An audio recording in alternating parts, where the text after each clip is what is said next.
In section 1, we're going to talk about rectangular coordinates, graphing circles, and relations. So for your vocabulary, a relation is a correspondence between two sets.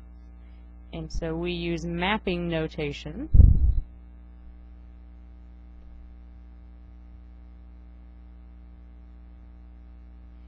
and it's denoted for our example down here with a P arrow B.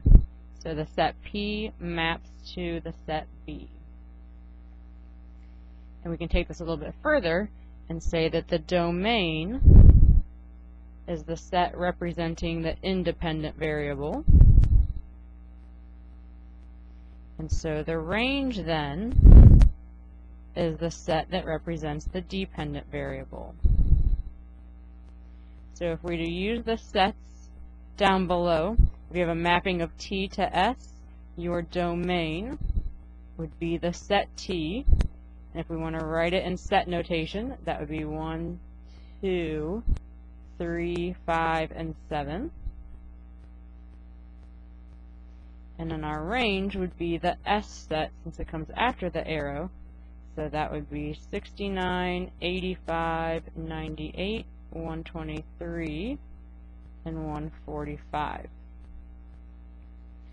So to graph, there are many ways to graph. One is to do a table of values. So if we plug in a -3 for the x squared, that would give us 4 minus 9, which is a negative number, and we can't take the square root of a negative without going into the complex realm. There's no real answer for y in that case. If we plug in -2 for x squared, that would give us 4 minus 4, which is 0. When you square root 0, you still get 0. Same with the negative, doesn't matter. If we plug in a -1, that would give us 4 minus 1, which is 3. So we'll have the negative square root of 3.